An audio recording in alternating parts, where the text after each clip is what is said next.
त्वमक्षरं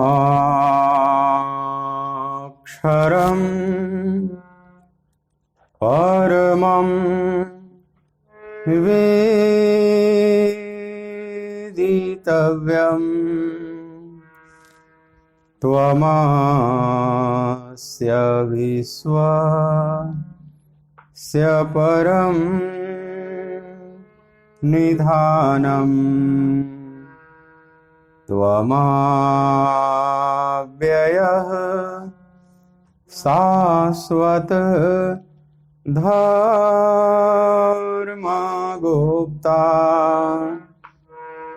सनातनस्त्वं पुरुषो मतो मे वायुर्यमोऽग्निः वरुणः शशाङ्कः प्रजापतिस्त्वं प्रपितामहश्च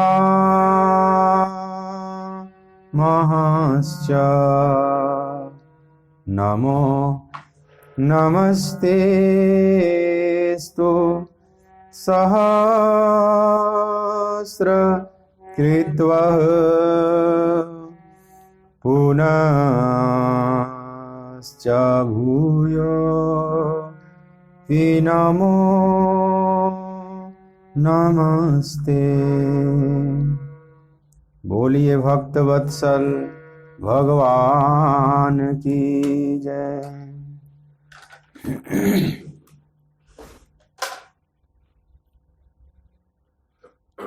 श्री राधे गोपाल भज मन श्री राधे। श्री राधे गोपाल भज मन श्री राधे। श्री राधे गोपाल भज मन श्री राधे। श्री राधे गोपाल भज मन श्री राधे। श्री राधे जय जय राधे। श्री राधे जय जय राधे। श्री राधे जय जय राधे। श्री राधे जय जय राधे। श्री राधे जय जय राधे। श्री राधे जय जय राधे। श्री राधे जय जय राधे। श्री राधे गोपाल भज मन श्री राधे। श्री राधे गोपाल भज मन श्री राधे।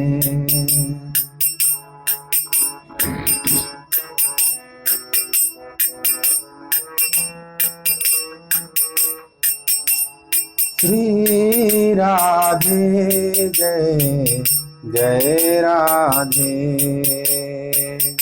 श्री राधे जय जय राधे।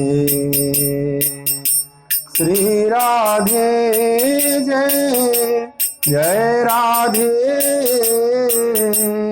श्री राधे जय जय राधे। श्री राधे जय जय राधे।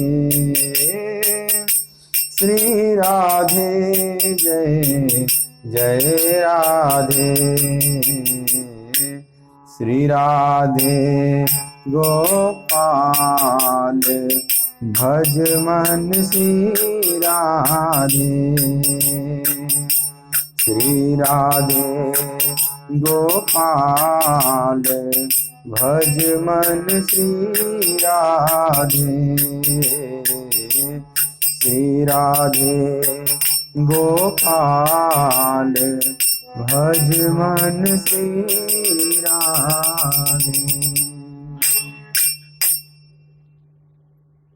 बोलिए भक्त वत्सल भगवान की जय। श्रीमद् भगवद गीता ज्ञान यज्ञ के इस मांगलिक सत्संग सत्र में मेरी तरफ से, आराधना कुंज की तरफ से, श्रीधाम वृंदावन की तरफ से आप सभी प्रभु चरणानुरागी गीता प्रेमी भक्त वृंदों का बहुत बहुत हार्दिक स्वागत है। तीसरे अध्याय का 23वां श्लोक, श्लोक नंबर 23 आप सभी भाव से गायन करेंगे मेरे साथ। यदि हे हम न वर्तेयम जातु कर्मण्यतन्द्रितः मम वर्तमानुवर्तन्ते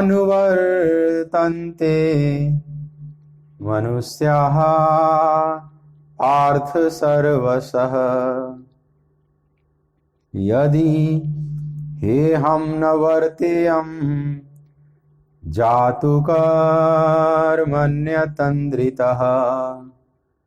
मम वर्तमानुवर्तन्ते मनुष्याः पार्थ सर्वशः। क्योंकि हे पार्थ, यदि कदाचित मैं सावधान होकर कर्मों में न बरतूं तो बड़ी हानि हो जाए। क्योंकि मनुष्य सब प्रकार से मेरे ही मार्ग का अनुसरण करते हैं।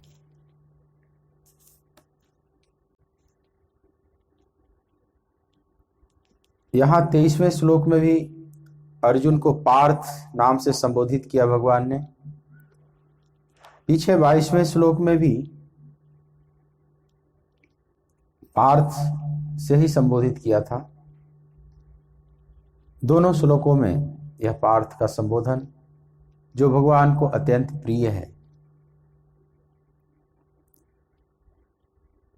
भगवान अपना उदाहरण देकर समझाने का प्रयास कर रहे हैं कि तुझे न समझ में आवे मेरी बात तो मेरे को ही खुद देख लो। पीछे राजा जनक का उदाहरण दिया था, उन महापुरुषों को भी देख लो जिन्होंने कर्मों का त्याग नहीं किया। मेरे लिए कोई कर्तव्य नहीं, फिर भी मैं कर्म करता हूं।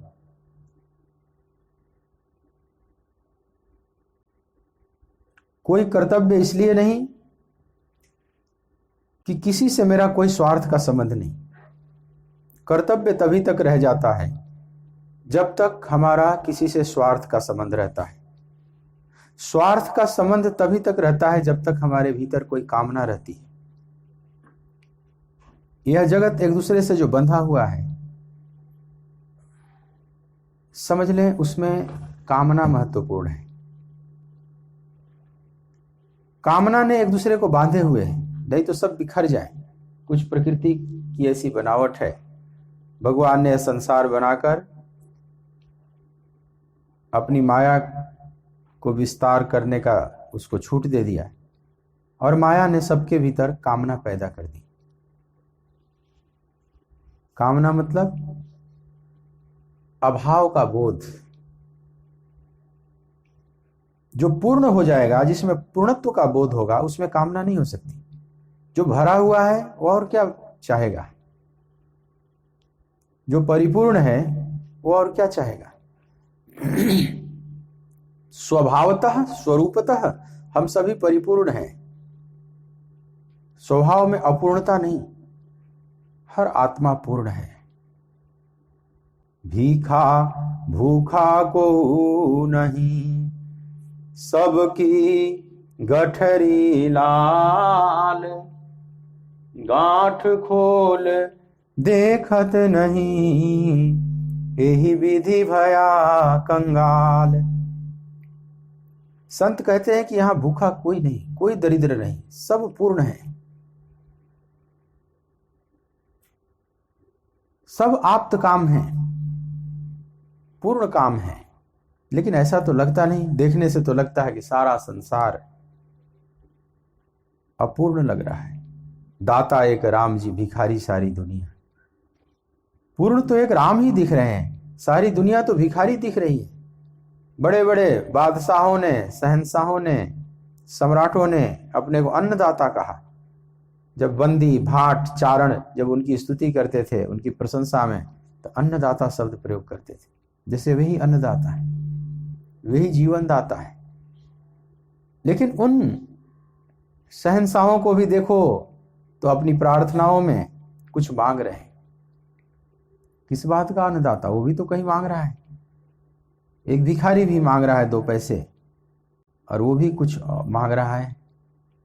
कोई और बड़ा राज्य, कोई और बड़ा खजाना, कोई और बड़ी शक्ति का मालिक होना चाहता है। मांग तो है, भिखारी छोटा मांगता है, वो बड़ा मांगता है। कह सकते हैं कि वो बड़ा भिखारी है। तो कौन अन्नदाता, कौन जीवन दाता? ये तो सब अहंकार को फुसलाने के बहाने हैं। वे बंदी भाट चारण, ये सब अहंकार को परसुएट करते हैं, फुसलाते हैं। वो जानते हैं कि अहंकार से राजा खुश होगा, हमें कुछ देगा। ये सब स्वार्थ के गेम चल रहे हैं। उसके अहंकार का पोषण होता है, और उसके बदले में वो धन द्वारा पोषित करेगा उस बंदी को, भाट को। तो सब एक गेम चल रहे हैं, और कहीं कुछ सच्चाई इसमें कुछ नहीं है। लेकिन मान लो कोई पूर्ण काम हो जाए, कोई ऐसा बंदी, कोई ऐसा कवि जो पूर्ण है, उसको कुछ नहीं चाहिए, तो क्या इन शहंशाहों की स्तुति करेगा? कभी नहीं कर सकता। वह तो प्रभु की ही स्तुति करेगा। वो जानता है कि प्रभु ही पूर्ण है, और उनकी हम संतान हैं, उनके हम अंश हैं, हम भी पूर्ण हैं। तो फिर कहीं स्वार्थ का संबंध नहीं रह जाता, कोई कामना नहीं, फिर कोई भय नहीं, कोई खडविकार नहीं। ये सारे विकारों का उपद्रव यहीं से शुरू होता है, जब हम अपने आप को अपूर्ण मान लेते हैं। एक संत हुए श्रीपति, बड़े अच्छे संत अकबर के समय में, लेकिन सदा भगवान का गुणगान किया करते थे।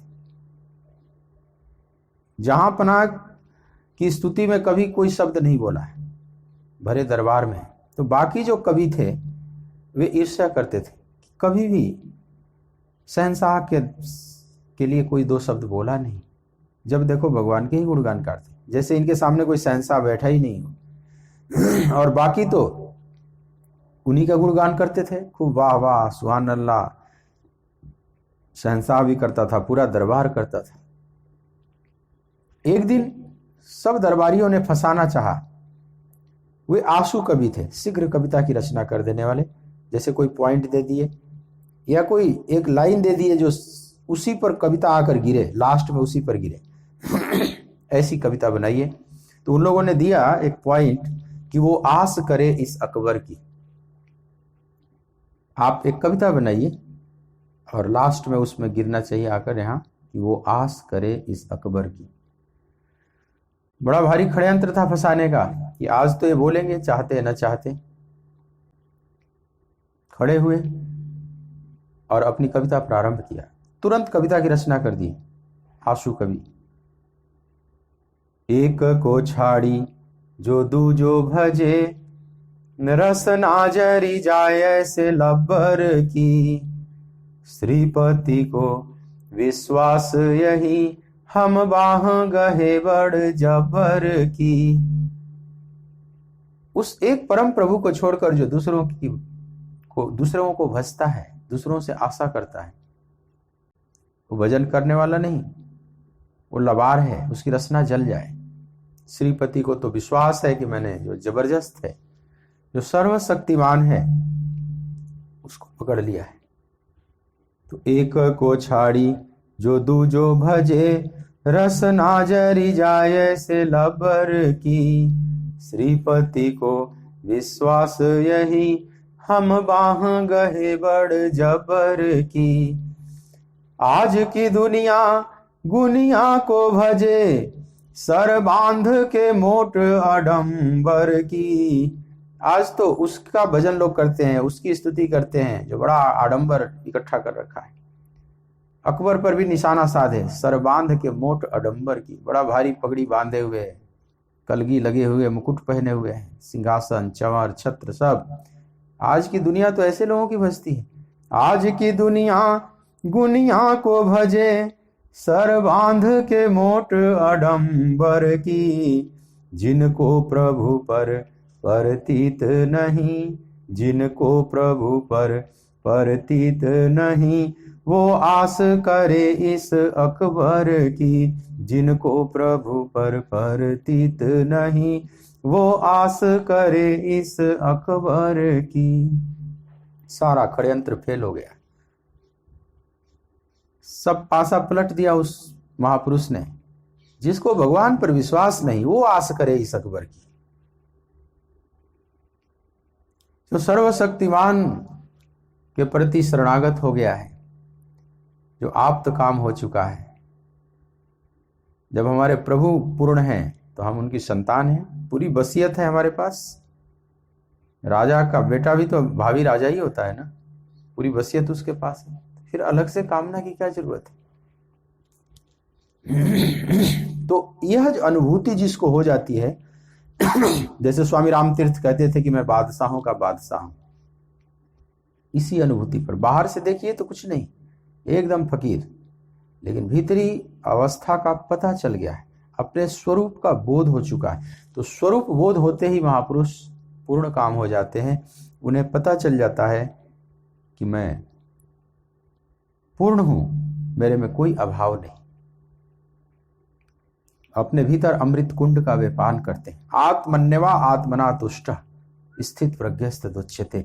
ऐसे ही महापुरुष स्वयं से स्वयं में संतुष्ट होते हैं। तो स्वयं में स्वयं से संतुष्ट कौन हो सकता है? जिसके भीतर अब कोई अभाव न हो, बाहरी किसी आश्रय के भरोसे वो नहीं रह रहा है। बाहर तो सब स्वप्नवत है, स्वप्न के की वस्तुओं के आश्रय क्या करेगा वो ग्रहण। तो जब तक अभाव बोध है, ध्यान देना, अभाव नहीं, अभाव बोध। अभाव तो है ही नहीं स्वरूप में, लेकिन अभाव बोध तो हो सकता है ना, अभाव का भ्रम तो हो सकता है ना। जैसे सपने में कोई देख रहा है कि मेरा कोई गला काट रहा है, जबकि उसका गला नहीं कट रहा है, लेकिन गला कटने का भ्रम तो हो ही सकता है। लेकिन जब तक स्वप्न में है उसको भ्रम नहीं लगेगा, उसको वास्तविक लगेगा। वैसे ही हम जब तक स्वप्नवत जी रहे हैं, अज्ञान में जी रहे हैं, हमें अभाव बोध का भ्रम हो सकता है, लेकिन वास्तविकता में अभाव नहीं है, वो सब एक भ्रम है। तो उस अभाव बोध का भ्रम हमारे भीतर कामनाओं को जन्म देता है। कामना मतलब हमारे पास नहीं है, कहीं और है, उसको हम पाना चाहते हैं, सीधी सी बात है।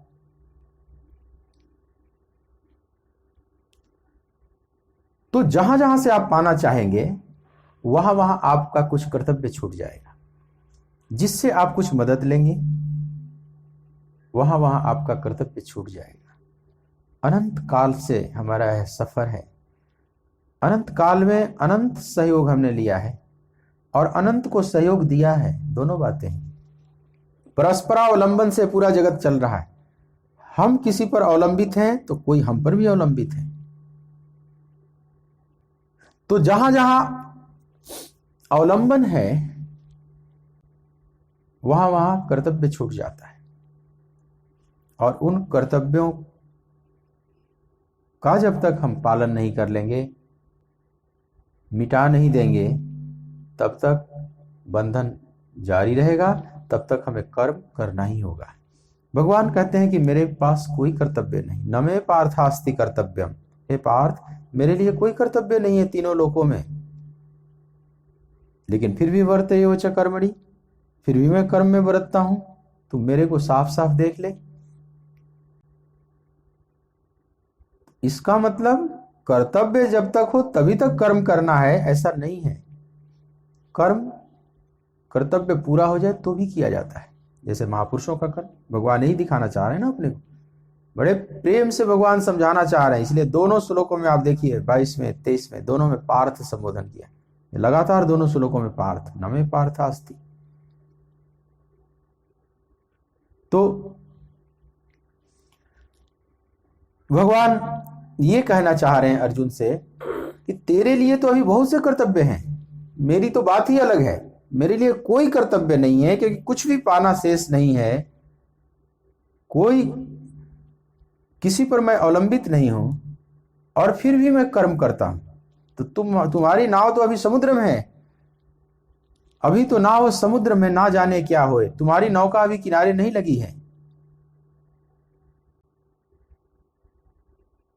तुम्हारे लिए तो अभी बहुत कर्तव्य है, तुम्हें तो खूब चप्पू चलाने हैं, अपने पतवार को पकड़े रहना है, खूब ऊर्जा लगाकर ताकत, पूरी ताकत के साथ नाव को संभालना है, खेना है, उसमें गति देना है। तुम्हारे लिए तो अभी बहुत है, और तुम कर्म छोड़कर भाग रहे हो।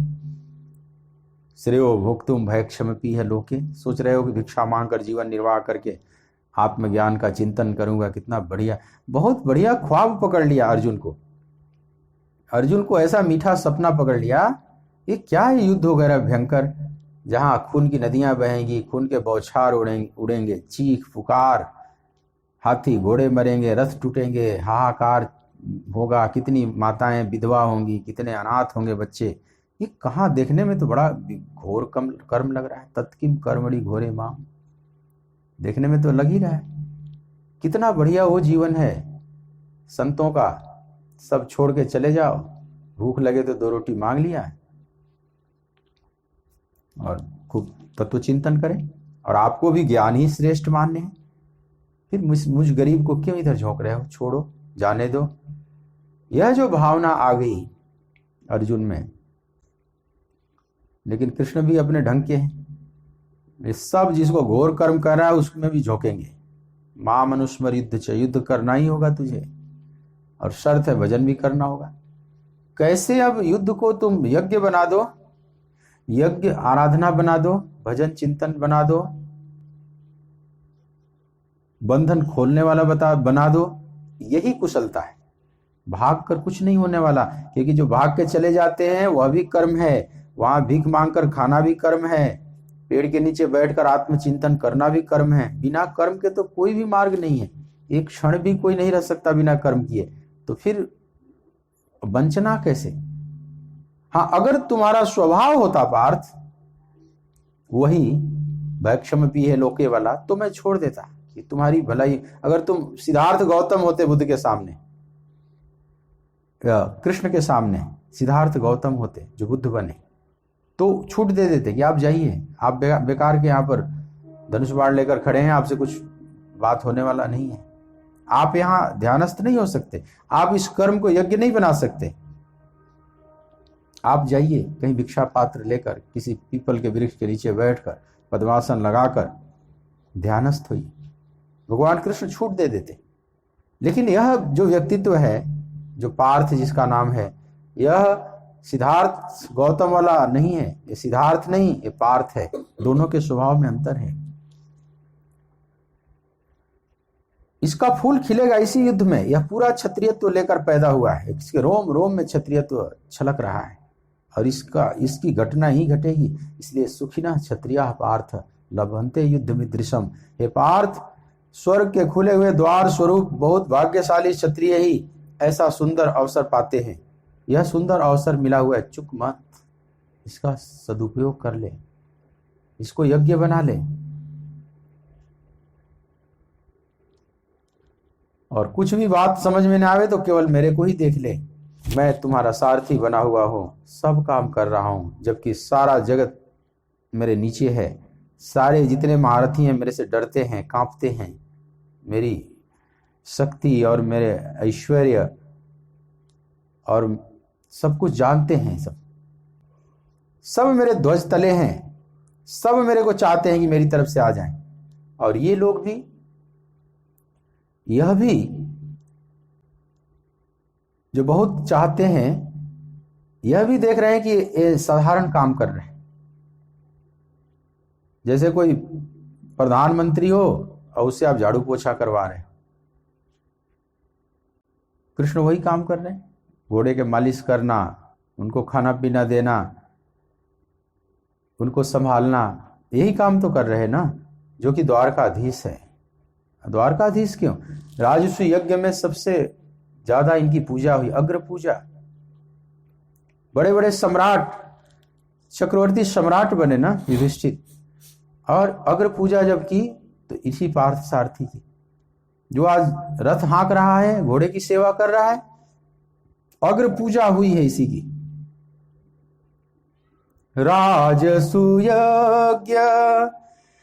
युधिष्ठिर कीन्ही, तामे जूठ उठाई, सब सो ऊंची प्रेम सगाई। राजस्व यज्ञ में अग्र पूजा हुई प्रारंभ में। अग्र पूजा मतलब उसमें विधान है कि जो श्रेष्ठतम मानव हो इस धरती के, उनकी पूजा की जाती है, स्वयं सम्राट करेगा। भगवान कृष्ण की पूजा हुई, और थोड़ी देर के बाद यज्ञ शुरू हुआ तो उसमें जूठे पत्तल भी संतों के उठा रहे हैं। और इस महाभारत युद्ध में स्वयं सारथी का काम कर रहे हैं। तो भगवान अर्जुन को मानो ये कहना चाह रहे हैं कि देखो मेरी स्थिति देख लो, केवल तुम मेरे को ही देख लो, छोड़ो कुल अतीत का उदाहरण, थोड़ा वर्तमान में ही ठहर कर देखो, ध्यान से देख, मैं कहां भाग रहा हूं किसी कर्तव्य से। तुम ही ने बांध कर लाया है मेरे को अपने वचनों में, और मैं इस युद्ध में न लेना न देना, फिर भी भाग लिए पड़ा हूं। बड़े भ्राताश्री तो चले गए, दाऊ तो चले गए तीर्थ यात्रा का बहाना करके, किधर से लड़े। उधर दुर्योधन था, इनका शिष्य था, गदा युद्ध सिखाए थे बलराम, और संबंधी भी अर्जुन हैं, सुभद्रा भी ब्याही हुई है, कई रिश्ते हैं। तो एक बहाना करके कई लोग ऐसे कन्नी काट के निकल जाते हैं, यद्यपि दाऊ को तीर्थ यात्रा नहीं जाना चाहिए था। तीर्थ यात्राओं के लिए बहुत समय पड़ा हुआ था, यही 18 दिन नहीं बचा हुआ था तीर्थ करने के लिए, उसके आगे पीछे भी कर सकते थे। कई लोग होते हैं कि जब मौका, जहां धर्म के विषय में बोलना है वहां चुप हो जाते हैं, कन्नी काट के निकल जाते हैं। ये अच्छी चीज नहीं है। जहां विश्व शांति के लिए हो रहा है युद्ध, द्रोणाचार्य चले जाते तो बात समझ में आती, अथवा द्रोणाचार्य को लड़ना ही था तो लड़ते पांडवों की तरफ से, तो भी बात समझ में आती। द्रोण को सब पता है पांडव सही रास्ते पर, स्वयं भगवान कृष्ण है जिधर। भीष्म की तो मजबूरी है, तो कुल रक्षा के लिए वचनबद्ध है, चलो, लेकिन द्रोणाचार्य की क्या मजबूरी है कि लड़ रहे हैं कौरवों की तरफ से। सबसे अच्छा होता द्रोण अगर चले जाते तीर्थ यात्रा के, भाई दोनों मेरे शिष्य हो, मैं कुछ भी नहीं हूं तुम्हारा, तुम दोनों का गुरु हूं केवल, न कोई संबंधी हूं न कहीं कुछ हूं, कौन मना करता है। इनका सम्मान और बढ़ जाता है। लेकिन कुछ लोभ, कुछ कामना, कुछ महत्वाकांक्षा ने उन्हें बांध रखा है। लेकिन दाऊ का कर्तव्य था, दाऊ को डट के रहना चाहिए था, पांडवों का साथ देना चाहिए था, लेकिन नहीं, वे तो चले गए। लेकिन भगवान कृष्ण बोले कि मैं तो बंध गया, दाऊ तो बड़ी कुशलता से निकल गए, लेकिन मैं तो नहीं निकल सकता। फिर भी अपने को दो भागों में बांटा और इस युद्ध में भाग लिए हुए हैं। तो भगवान दिखा रहे हैं कि देखो मेरे लिए कोई कर्तव्य नहीं, फिर भी मैं इस युद्ध में भाग लिए हुआ हूं। मैं भगोड़ा नहीं या वंचक नहीं हूं। तो तुम लोगों के लिए तो अभी बहुत कुछ है, सब कुछ करना है। तो भगवान ये कहते हैं कि यदि मैं मान लो न करूं, इस युद्ध में भाग न लूं, कोई कर्म न करूं, तो क्या नुकसान होगा। तो यदि है हम न वर्तेयम जातु कर्मण्यतंद्रितः मम वर्तमानुवर्तन्ते मनुष्याः पार्थ सर्वशः।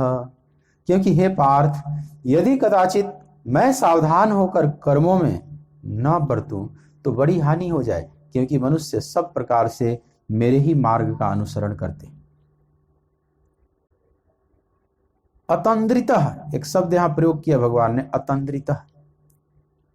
तंद्रा माने आप जानते हैं निद्रा, आलस्य, लेकिन यहां शब्द प्रयोग किया भगवान ने अतंद्रितः। मैं एकदम आलस्य तोड़कर, अपनी निद्रा को तोड़कर, मैंने बहुत सावधान होकर अगर युद्ध न करूं, यह कर्म न करूं तो बड़ा भारी अनिष्ट हो जाए। क्या अनिष्ट हो जाए?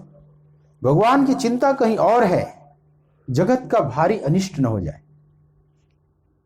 क्योंकि मम वर्तमान वर्तन्ते मनुष्या पार्थ सर्वसा, सब मेरा अनुसरण करते हैं पार्थ, और मेरे मार्ग का ही अनुसरण करने लगेंगे। वे भी बैठ जाएंगे, वे भी तंद्रा में चले जाएंगे, आलसी और अकर्मण्य हो जाएंगे, जबकि मेरे लिए तो कुछ भी नहीं है कर्तव्य। महापुरुष को स्वयं के लिए कोई कर्तव्य नहीं रहता है, लेकिन जो उनके चारों तरफ हैं, जो उन्हें आदर्श मानते हैं, उनके लिए तो अभी बहुत कुछ करना है।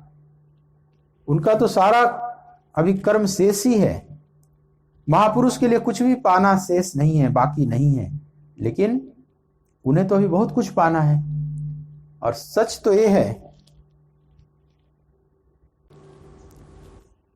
सच तो यह है कि जो अभी मंजिल पर नहीं पहुंचे हैं, उन्हें अभी सब कुछ पाना बाकी है। जो भी पाए हैं संसार में, वो पाना न पाने जैसा हो जाता है। इसमें से कुछ भी साथ नहीं जाएगा। कोई कितना बड़ा पद पा लिया, धन पा लिया, ऐश्वर्य पा लिया, लौकिक जो भी भोग है, लौकिक और पारलौकिक दोनों ही पा लिया, लेकिन ये सब पाना न पाने जैसा हो जाता है। इसमें से कुछ भी नहीं जाता है।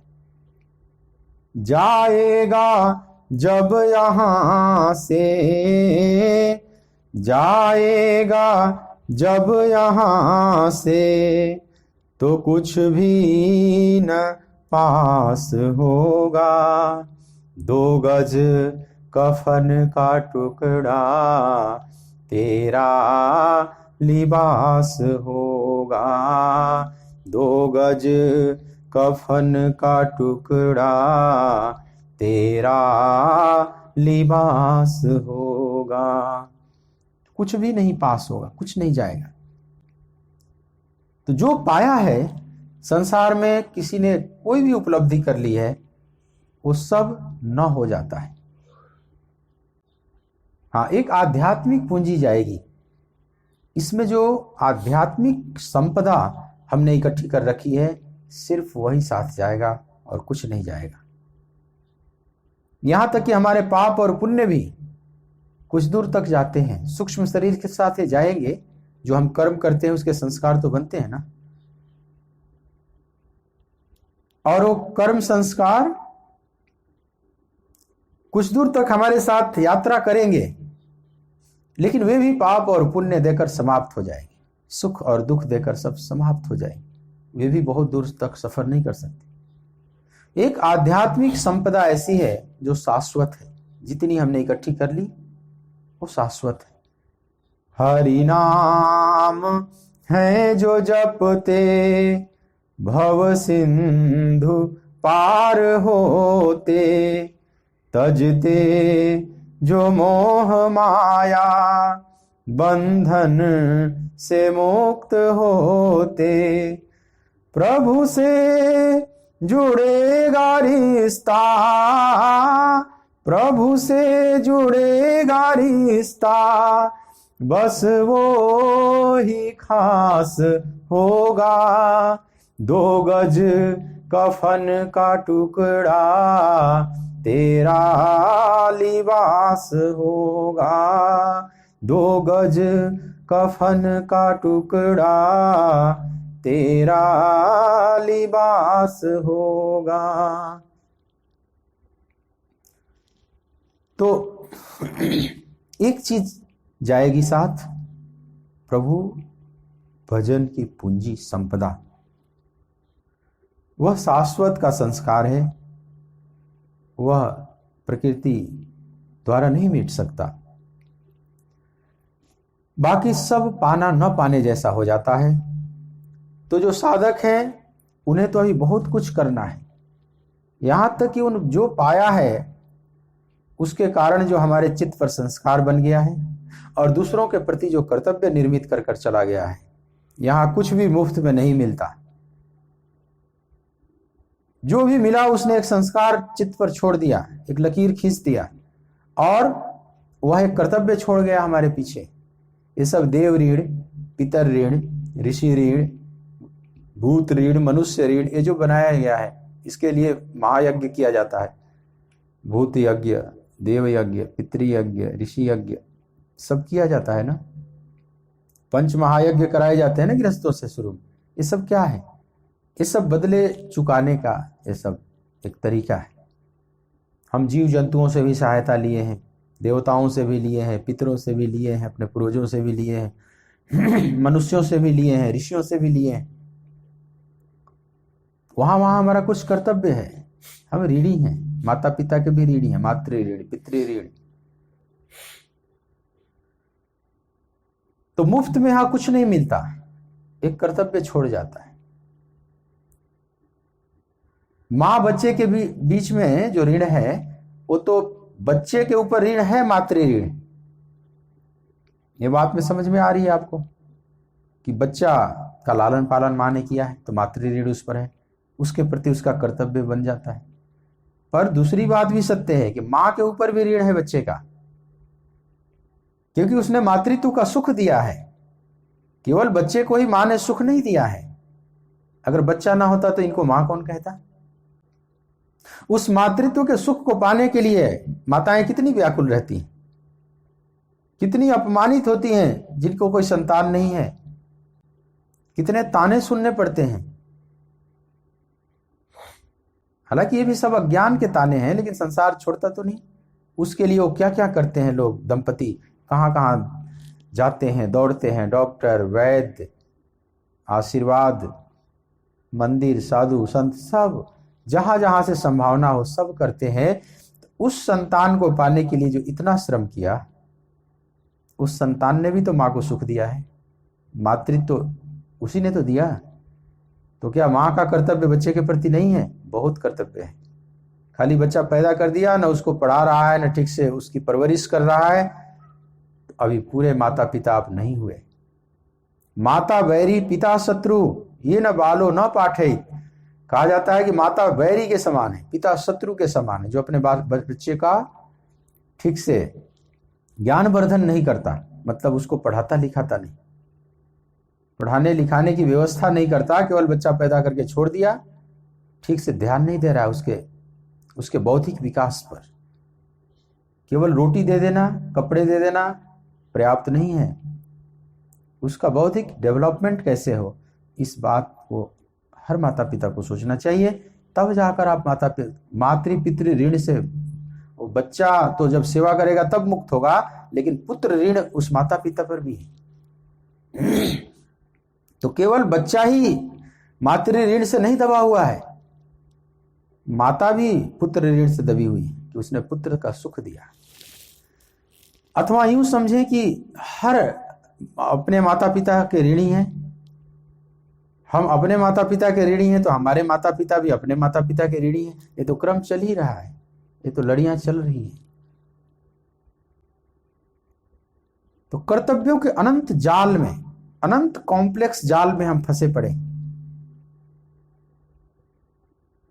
और उस जाल को तोड़ने का उपाय है प्रभु का भजन।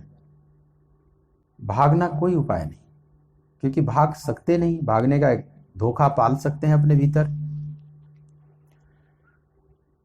तो भगवान कहते हैं कि अतंत्रितः, जिस तरह से मैं सावधान होकर कर्म कर रहा हूं, तुम्हें भी सावधान होकर कर्म करना होगा। कर्म करने में तेरी अरुचि न पैदा हो जाए। ये बात पहले भी कहे हैं भगवान दूसरे अध्याय में, कर्मण्येवाधिकारस्ते मा फलेषु कदाचन मा कर्म फल हेतुर्भुः माते संगोस्त्व कर्मणि। तेरा कर्म करने में अधिकार है पार्थ, फल में नहीं। मां फलेषु कदाचन, फल में कभी भी नहीं, क्योंकि फल तेरे अधिकार क्षेत्र में नहीं है। वो तो ईश्वरीय विधान से आएगा ही आएगा, चाहने न चाहने के अधीन नहीं है, वो तो उस विधान के अधीन है, वो आएगा ही आएगा। और मां कर्म फल हेतुर्भु, कर्म फल की कामना वाला भी ना हो। और भगवान कहते हैं माते संगोस्तु अकर्मणि, अकर्मण्यता में तेरी आसक्ति भी ना हो जाए। ये नहीं कि जब फल की कामना ही नहीं करनी तो कर्म करूं चाहे ना करूं। जैसे आपको कोई किताब पढ़ने के लिए दे दिया जाए, 10वीं कक्षा का मान लो किताब, एक हिंदी की पुस्तक पढ़ने के लिए दे दिया जाए, और एक 10वीं का जो एग्जाम देने वाला है बच्चा, उसको भी किताब दी गई है, वो भी पढ़ रहा है, आपको भी पढ़ने के लिए दिया जाए, आपके पढ़ने में और उसके पढ़ने में अंतर होगा। बच्चा तो बहुत लगन से पढ़ेगा क्योंकि उसको एग्जाम का सामना करना है, प्रश्न पत्रों का सामना करना है, वो बड़ा बेचैन है, याद कर रहा है, रट्टा मार रहा है। लेकिन आप उस तरह से बेचैन नहीं है, क्योंकि आपके सामने कोई प्रश्न पत्र नहीं आने वाला है, आपकी कॉपी जांच नहीं करेगा कोई, आपकी प्रतिष्ठा दांव पर नहीं लगी हुई है, आगे का फ्यूचर उसी पर नहीं टिका हुआ है, अगले क्लास में एंट्री होगी, कितने परसेंटेज मार्क्स आएंगे, इससे आपका कोई लेना देना। आप जस्ट पढ़ेंगे, आनंद लेंगे। लेकिन आप पढ़ते हैं, आपके सिर पर कोई बोझ नहीं, लेकिन एक समस्या खड़ी हो जाती है। जब आपके सामने कोई फल, कोई लक्ष्य नहीं रखा गया है, तो आप कभी पढ़ेंगे, कभी नहीं भी पढ़ेंगे, अनमनस्क हैं। 4 दिन आप चाहो तो न भी पढ़ो, पढ़ लेंगे, जब जब जी करेगा तब तक पढ़ेंगे, क्योंकि हमें किसी परीक्षा का सामना नहीं करना है।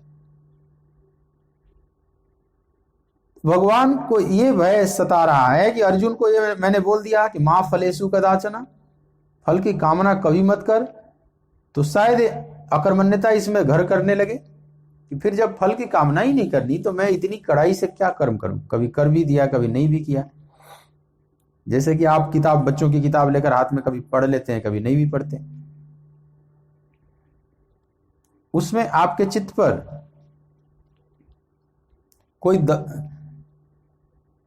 कोई दबाव नहीं होता आपके चित्त पर कि नहीं पढ़ूंगा तो बेइज्जती होगी, आगे के क्लास में प्रवेश नहीं करूंगा, पूरा जीवन बेकार हो जाएगा, ऐसा कोई प्रेशर नहीं। पर भगवान कहते हैं कि नहीं पाना है, लेकिन उस कर्म करने का ही आनंद लेना है। कुछ लोग होते हैं जिनको कोई एग्जाम नहीं कंप्लीट करना, लेकिन पढ़ते हैं, पढ़ने का आनंद आता है। तो कर्म करने का ही अपना आनंद है।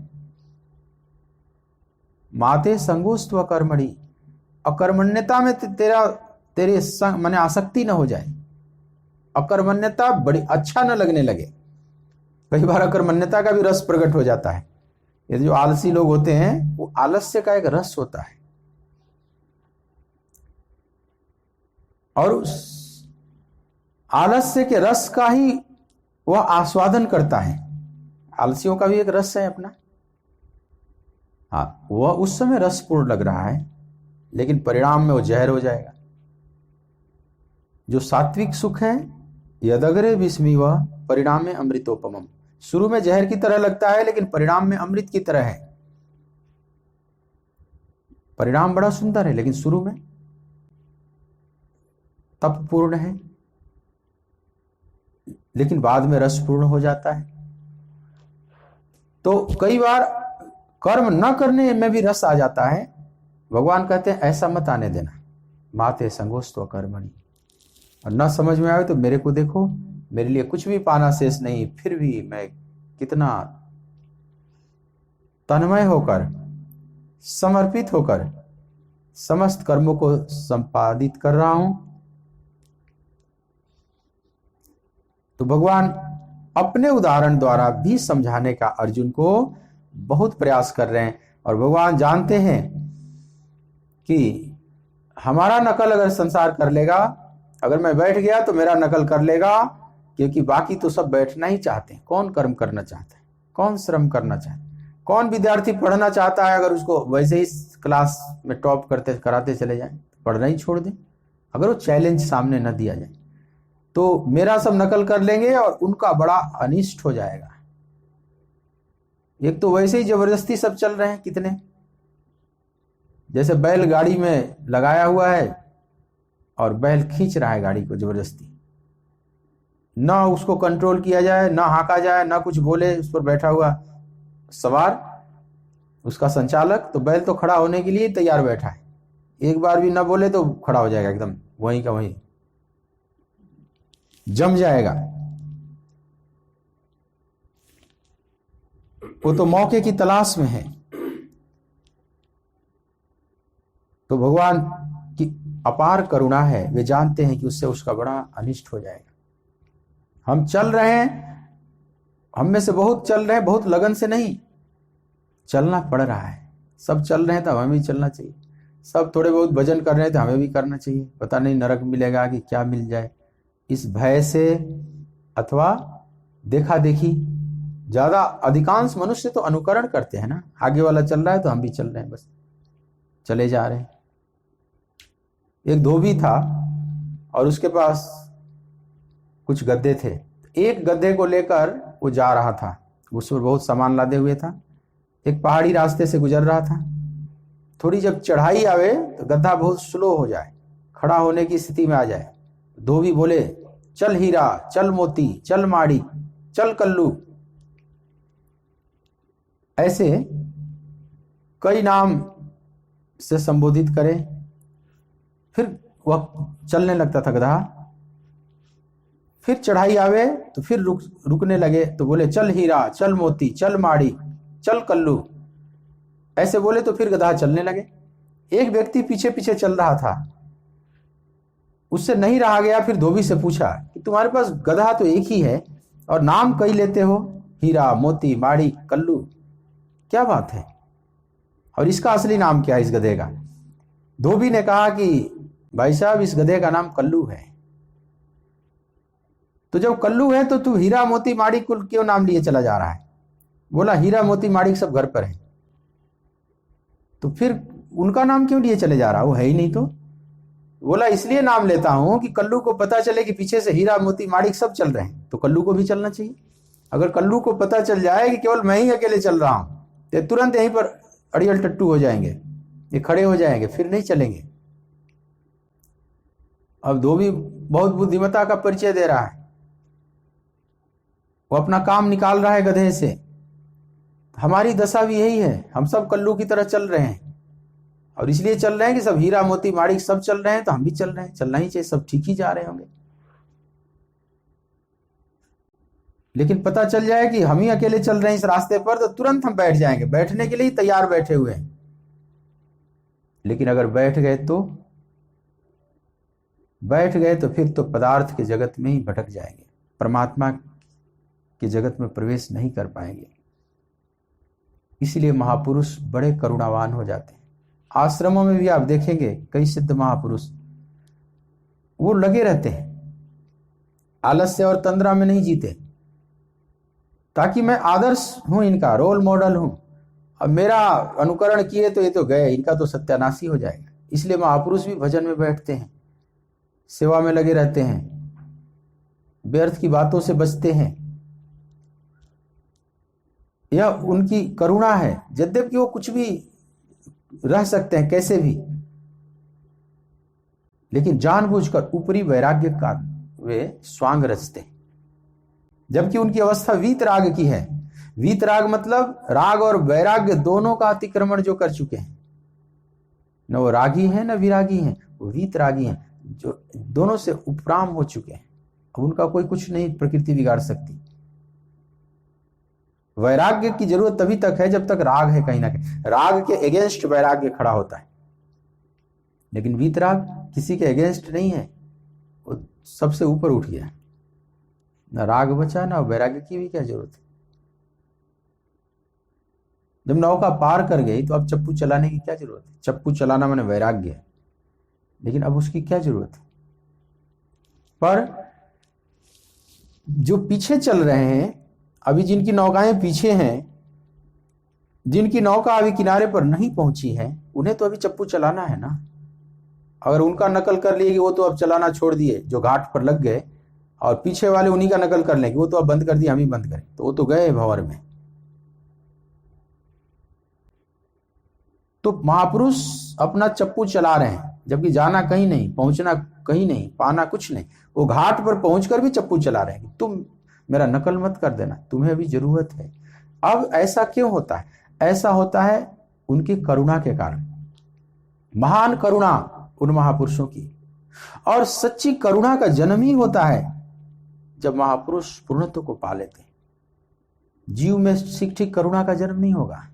जो पूर्ण महापुरुष हैं उनमें एक महान करुणा का उदय होता है, और उसका कारण है कि वो सब अपना ही देखते हैं। वसुधैव कुटुंबकम, वसुधैव कुटुंबकम की भावना उनमें जगती है, और सब अपने दिखते हैं, कोई गैर, कोई पराया नहीं, सब अपने हैं। एक महाकरुणा ही उन्हें कर्मों में प्रेरित करती है। वो कर्तव्य भाव से नहीं, करुणा भाव से, कामना भाव से नहीं, करुणा भाव से। ये बहुत बुनियादी फर्क है। जीव किसी कामना प्रेरित होकर कर्म करता है, कुछ कर्तव्यों के कारण कर्म करता है, लेकिन न उनमें कोई कामना है, न कोई कर्तव्य है, केवल करुणा है। और वह करुणा उन्हें रुकने नहीं देगी। वे भी अपने स्वभाव से विवश हो जाते हैं। समझ लो, महापुरुषों का भी एक अपना स्वभाव होता है। उनकी करुणा उन्हें कर्म करने के लिए विवश करेगी। ऐसा नहीं कि वो चाहे कि मैं करूं या ना करूं, क्या लेना देना मेरे को, ऐसा नहीं हो सकता। जैसे माँ है और अपने बच्चे के प्रति चाहे या ना चाहे, बच्चे के लिए मंगल कामना उसके मन में आएगा ही आएगा। यह बहुत प्राकृतिक है।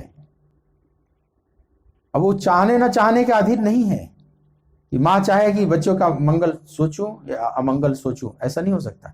माँ अमंगल नहीं सोच सकती बच्चे का, वो मंगल ही सोचेगी। वो चाहे दंड भी दे रही है, दंडित भी कर रही है, कोई माता पिता बेदखल भी कर देते हैं अपने बच्चे को, तो उस बेदखल में भी उस करुणा होती है। वो चाहते हैं कि शायद इसी तरह से लाइन पर आए। जैसे कानून अनेक प्रकार का विधान करता है ना, साम दाम दंड भेद, जेल में भी डाला जाता है, फांसी की सजा भी दी जाती है, उसमें भी मानवता के प्रति करुणा ही रहती है। शायद मानवता फिल्टर हो, शुद्ध हो, साफ हो। तो जैसे मां नहीं चाह सकती अनिष्ट अपने बच्चे का, उसी प्रकार से वे जो महापुरुष हैं, वे करुणा को छोड़ नहीं सकते। वो उनका स्वभाव बन जाता है। जैसे कोई दिया जलावे और दिया ने प्रकाश देना शुरू कर दिया। अब दिया अपने वश में नहीं है कि मैं प्रकाश दूं या न दूं, ये हमारे हाथ में है। नहीं, दीपक जला तो प्रकाश निकलेगा ही निकलेगा। वहां पर दिया विवश है, अपने प्रकाश को सिमट नहीं सकता। फूल खिला जंगल में तो उसकी खुशबू उड़ेगी, सुगंध उड़ेगा ही उड़ेगा। अब फूल चाहे कि हम अपने सुगंधों को सिमटे रहें, ना उड़ने दें, ऐसा नहीं हो सकता। ऐसे ही परमात्मा को जो प्राप्त कर चुके हैं महापुरुष, उनमें करुणा का जन्म होता है और वो खुशबू उड़ेगी ही उड़ेगी। वे अपने आप को रोक नहीं सकते। कर्म इसीलिए करते हैं कि पीछे वाले चलें, वो उनकी करुणा है। लेकिन उनका जो कर्म है वह बोझिल नहीं है, बोर्डम भरा नहीं है। जैसे कोई विद्यार्थी पढ़ता है तो थोड़ा बोझ है, उस तनाव है उसके दिमाग पर, लेकिन आप उसी बच्चों की किताबों को कभी खेल खेल में पढ़ते हैं तो आपका जो पढ़ना है वो बोझ भरा नहीं है, तनाव वाला नहीं है, बस आनंद ले रहे हैं, हल्का फुल्का आप पढ़ रहे हैं। ऐसे ही महापुरुषों का जीवन हल्का फुल्का होता है, कोई ग्रेविटी नहीं, कोई खिंचाव नहीं, बस हल्का फुल्का, जैसे आकाश में उड़ रहे हैं, कोई खिंचाव नहीं, कोई तनाव नहीं। उनका श्रम भी समझ लो विश्राम पूर्ण है। वे देखने में श्रम करते हैं, लेकिन वो श्रम उनका विश्राम पूर्ण है, क्योंकि करते हुए भी कुछ नहीं करते। एक तरह से अपने लिए उनका कुछ भी नहीं। वे अकर्म में जीते हैं, उनका कर्म अकर्म हो चुका है। अकर्म विश्राम पूर्ण कर्म है, करुणायुक्त कर्म है। तो भगवान कृष्ण आप उनके पूरे जीवन चक्र पर आप दृष्टिपात करेंगे, बचपन से लेकर लीला संवरण तक, तो आप देखेंगे कि कभी अकर्मण्य नहीं है। भगवान बड़े लगन से, बड़े गहराई से लगे हुए कर्मों में। भगवान कृष्ण कहीं भी आलसी नहीं, तंद्रा में नहीं आए, इसलिए अतंद्रिता भगवान कहते हैं। अतंद्रिता, मूर्छित होकर या सोए सोए आलस्य में जाकर या सावधान न होकर मैं कभी ऐसा जीवन नहीं जीता। देवर्षि नारद जब मथुरा आए, द्वारका, नारद बार बार आते थे द्वारका। सबसे ज्यादा कुतूहल इस बात की थी नारद को कि इतनी जो इनकी पत्नियां हैं 16,108 और इतना बड़ा राज्य, यहाँ की व्यवस्था कैसे संभालते हैं, भगवान कैसे सब करते हैं। नारद को बड़ी चिंता है। नारद ने तो कोई पत्नी भी नहीं की, एक पत्नी करने गए उसमें भी बड़ा उपद्रव हुआ, एक पत्नी भी हासिल नहीं कर पाए, और एक पत्नी वाले ही बड़ी दुखी हैं, एक से ज्यादा वाले तो बहुत दुखी हैं।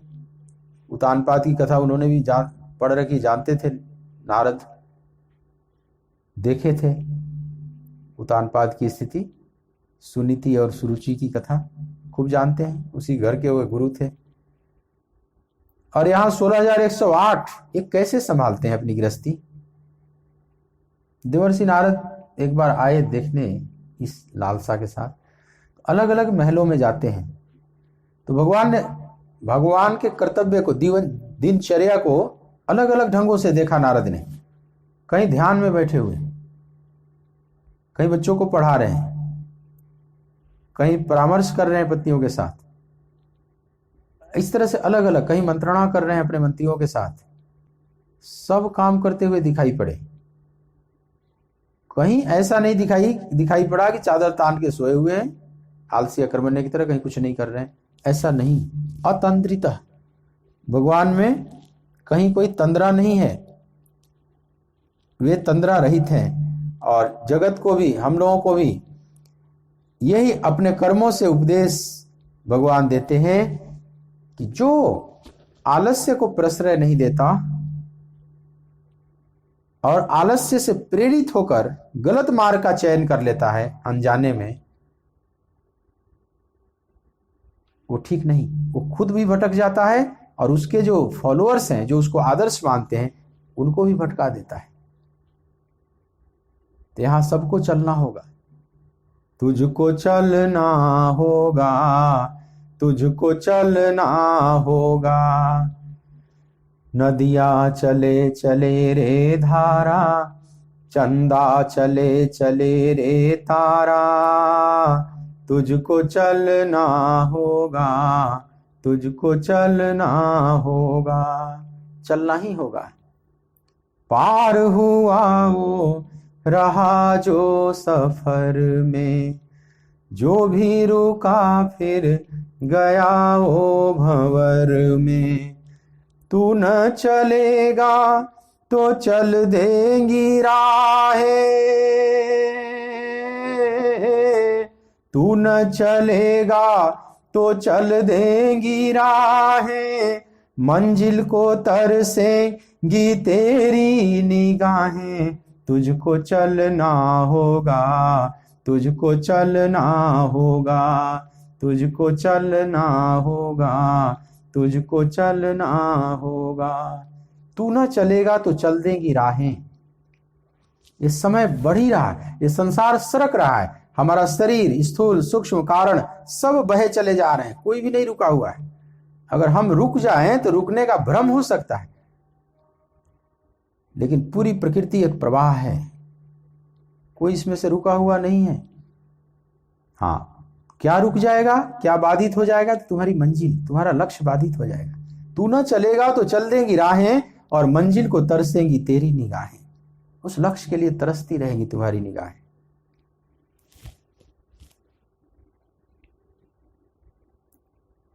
जीवन कहीं भी ठहरता नहीं है, आंधी से तूफान से डरता नहीं है। नाव तो क्या बह जाए किनारा,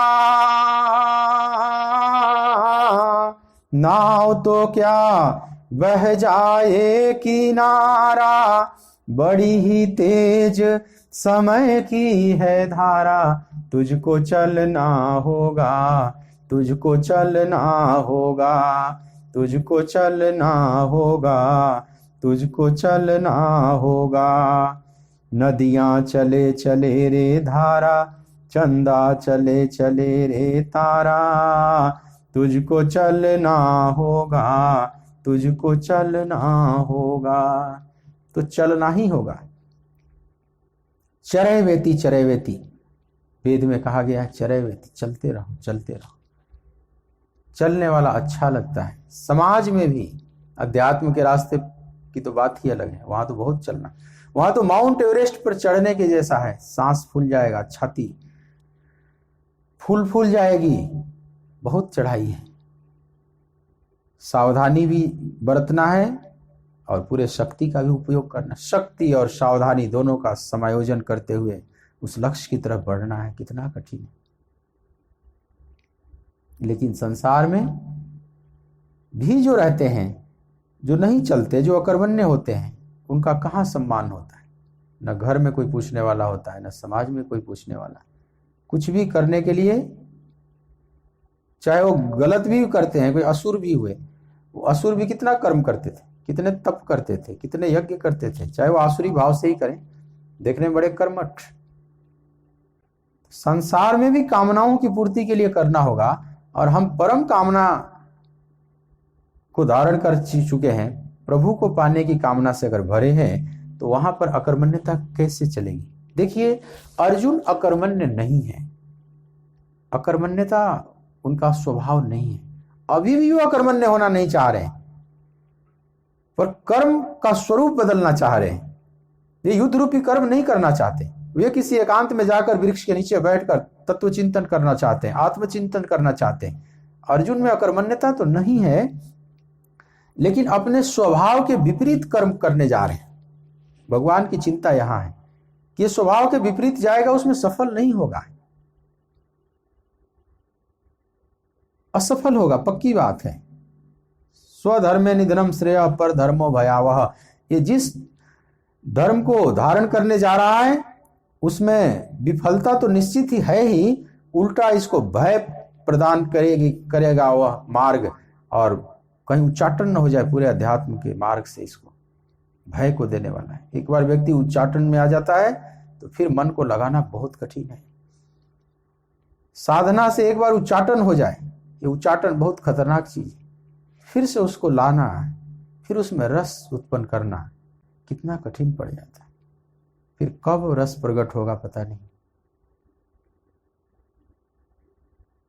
जैसे जीर्ण शीर्ण हो जाती है भक्ति, ज्ञान, वैराग्य सब। गुर्जरे जीर्णताम गता, जैसे भक्ति माता अपनी रुदन करते हुए बता रही है ना, गुजरात में आई तो जीर्ण हो गई, गुजर बसर शुरू हो गया अध्यात्म के रास्ते में, तो सब जीर्ण शीर्ण हो जाता है। फिर उसको पुष्ट करना कितना कठिन, कितना बड़ा आयोजन करना पड़ता है।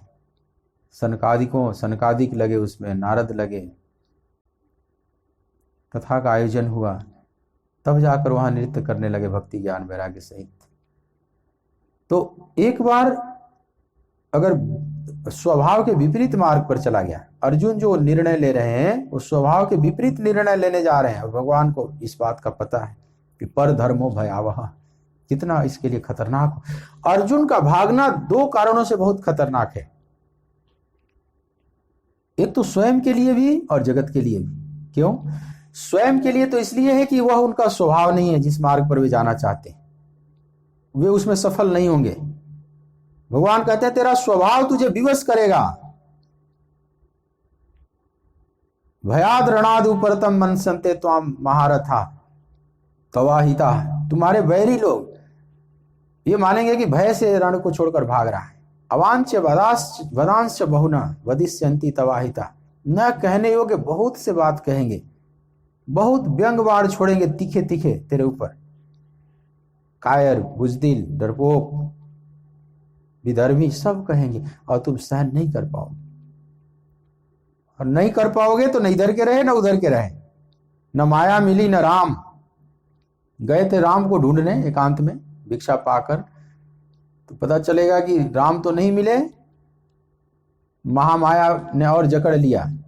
फिर ये दिन याद करने लगोगे, अपने धनुष बाण को याद करने लगोगे, तो तुम पाओगे तो नहीं, तुम्हारे को भी ये नष्ट भ्रष्ट कर देगा तेरा निर्णय।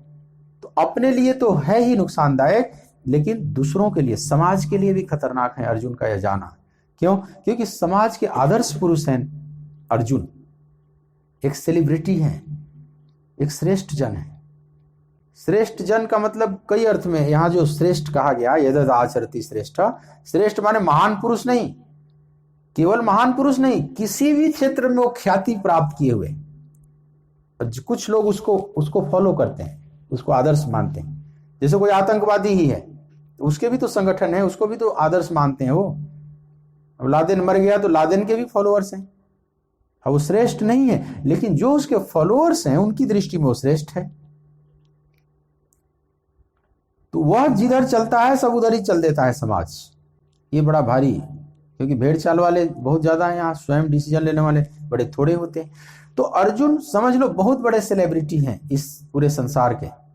इनको बहुत लोग आदर्श मानते हैं। सारे धनुर्धर तो आदर्श मानते ही हैं, सारे योद्धा भी आदर्श मानते हैं। आज तक सेना में आप देखेंगे अर्जुन के नाम पर पुरस्कार दिया जाता है। हर 26 जनवरी को गणतंत्र दिवस के अवसर पर अर्जुन पुरस्कार दिया जाएगा। और कोई पुरस्कार मिले चाहे ना मिले, अर्जुन पुरस्कार हर साल दिया जाता है। अनेक शस्त्र के नाम हैं, अनेक सड़कों के नाम हैं। सेना में बड़ा सम्मान है अर्जुन का। अर्जुन पुरस्कार हर साल मिलेगा ही मिलेगा। तो कितना आदर्श संसार मानता है। और जिस समय वर्तमान में अर्जुन थे धरती पर, तो उस समय तो इनकी बात ही अलग ही थी। सारे धनुर्धरों के आदर्श। यह कृष्ण का प्यारा सखा, संबंधी, गुरुकुल का लाडला शिष्य, अत्यंत मेधावी शिष्य, यह कुंती नंदन, अत्यंत 5-5 स्वाभिमानी भाइयों में से एक, इस पूरे महाभारत युद्ध में एकदम कमल की तरह खिला हुआ यह व्यक्तित्व, दोनों तरफ की सेनाएं अर्जुन को देख रही है। सबके लिए आदर्श अर्जुन बने हुए, चाहे भय से चाहे प्रेम से। कुछ योद्धा भय से देख रहे हैं, अर्जुन को देखते ही कांप जा रहे हैं। कुछ योद्धा प्रेम से देख रहे हैं, यह अर्जुन है। वाह, ये दर्शनीय, कैसा ये दर्शनीय मूर्ति है। कितने लोग इनको आदर्श बनाए हुए हैं। और इनका भागना, समझ लो कि कई इनके फॉलोअर्स बन जाएंगे। सब वही मार्ग अपना लेंगे कि जब अर्जुन चले गए तब हमें भी जाना चाहिए, वही मार्ग श्रेष्ठ। युद्ध करने से इनकार कर देंगे और इससे समाज का कितना अहित होगा। तो एक महापुरुष के कंधे पर कितनी बड़ी जिम्मेवारी होती है, आप कल्पना कर सकते हैं। वो महापुरुष इंजन की तरह होता है, ट्रेन के इंजन की तरह। वो केवल अपने बोझ को नहीं ढो रहा है, साथ में अनेक बोगियों के बोझ को भी ढो रहा है, पूरी गाड़ी को ढो रहा है। एक इंजन पर कितना लोड होता है। सामान्य जन पर इतना लोड नहीं होता, वो तो अपने ही जीवन को लेकर चलने में परेशान है। उसी में उनकी सब स्थिति लग जा रही है, सब उनकी शक्ति लग जा रही है, खुद को ही संभालने में वो परेशान है। लेकिन जो विशिष्ट लोग होते हैं, श्रेष्ठ जन होते हैं, उनके कंधे पर बहुत जिम्मेवारी है।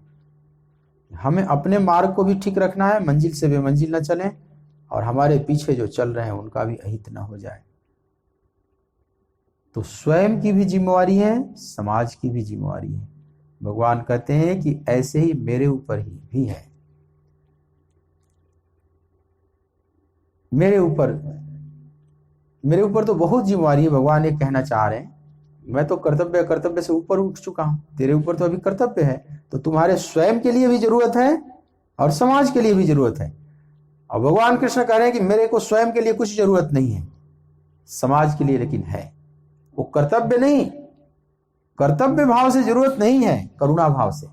कृष्ण की तो अलग ही बात है, वो दूसरी कोटि में, वो सिद्धों की स्थिति है। सिद्ध दूसरी कोटि में डाले जा सकते हैं।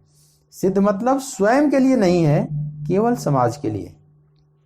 लेकिन जो साधक हैं स्वयं के लिए भी जरूरत है कर्म करना और समाज के लिए भी जरूरत है कर्म करना। उनके कंधे पर डबल बोझ है।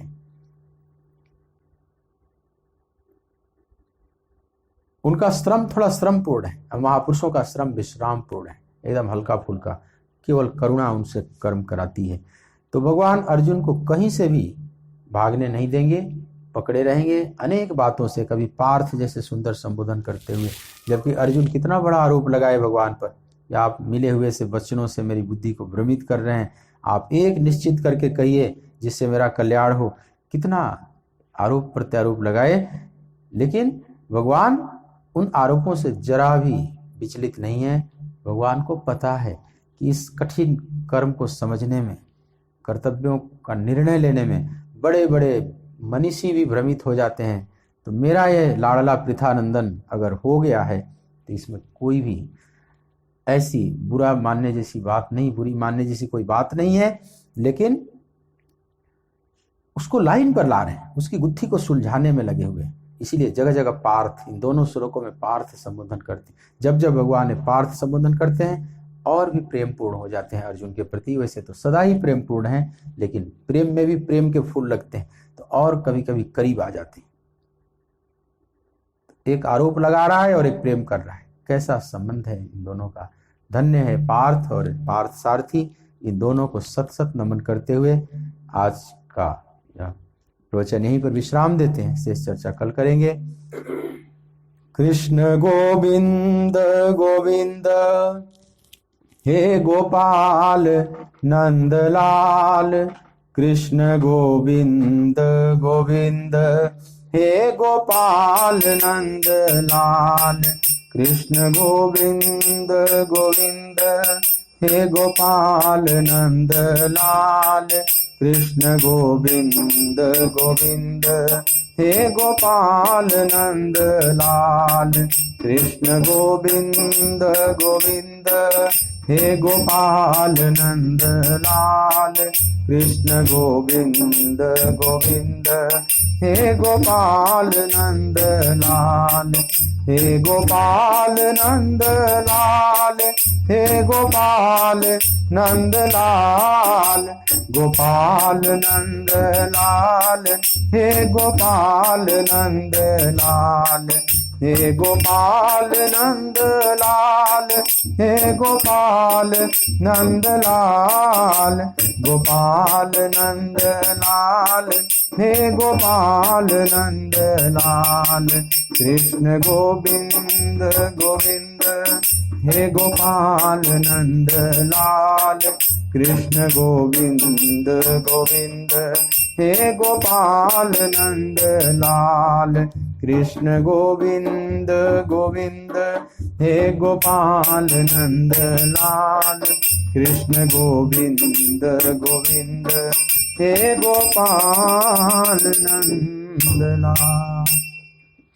बोलिए भक्तवत्सल भगवान की जय, सच्चिदानंद भगवान की जय।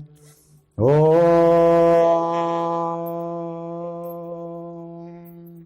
नमः पार्वती पतये हर हर महादेव। जय श्री कृष्ण।